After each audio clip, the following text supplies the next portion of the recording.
Сәлем достар, бүгін біз өте жұмсақ, әдемі, біркелкі болып пісетін блинчик пісіреміз.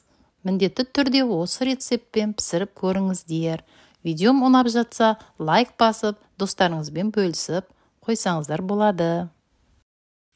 Бізге қажетті заттар: 2 жұмыртқа, 1 пиала сұйық май, 200 грамм ұн, жарты литр сүт, жарты литр фильтрді су, 200 грамм шекер және сода керек болады. Ең алдымен ыдысымызға 2 жұмыртқаны жарып, ішіне салып, оны жақсылап араластырамыз. Венчикпен оны жақсылап араластырамын. Одан кейін 200 грамм шекерді салып, оны да жақсылап араластырып аламыз. Енді жақсылап араластырып алған қоспамызға 1 пиала сұйық майды құйып, оны да жақсылап араластырамыз. Сұйық майды қосып араластырған кезде аздап көпіршіктеніп шығады. Енді осы қоспамызға жарты литр сүтті қосамыз.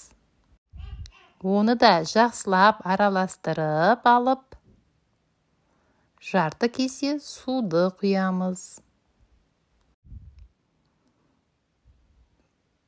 Бұл сүтті де жақсылап, әбден жақсылап араластырып аламыз.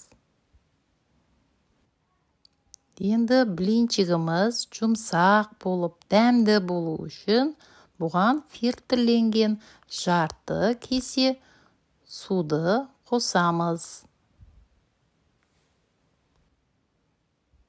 Енді блинчигіміз жұмсақ, дәмді болу үшін бұны көбірек және жақсылап араластырып аламыз. Енді бұған жарты шай қасықта содан қосамын. Бұны да жақсылап көпіршіте отырып араластырып аламыз. Қоспа біркелкі болып, одан кейін оған електен өткен ұнды қосамыз. Бұны да жақсылап түйіршіктерін кетіре отырып араластырамыз. Жақсылап араластырып, ұнды аз-аздан қоса отырып араластырамыз. Енді ұнымыз жетпей қалса, оны және де ұн алып, електен өткізіп, және аз-аздан қоса отырып араластырып аламыз. Міне біздің құймағымыздың қамыры осындай сұйықтықты болу керек.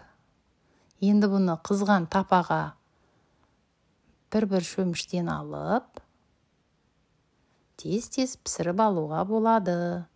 Отын жай қою керек. Сонда біркелкі тегіс қызарып піседі. Міне бетінде тесікшелер пайда болған кезде екінші бетін ауыстырып пісіруге болады. Міне біздің блинчиктер дайын болды. Бір демде 10 минутта пісіріп алуға болады. Егер менің видеом ұнап жатса, лайк басып, достарыңызбен бөлісіп, комментарий қалдырсаңыздар болады. Келесіде көріскенше сау болыңыздар.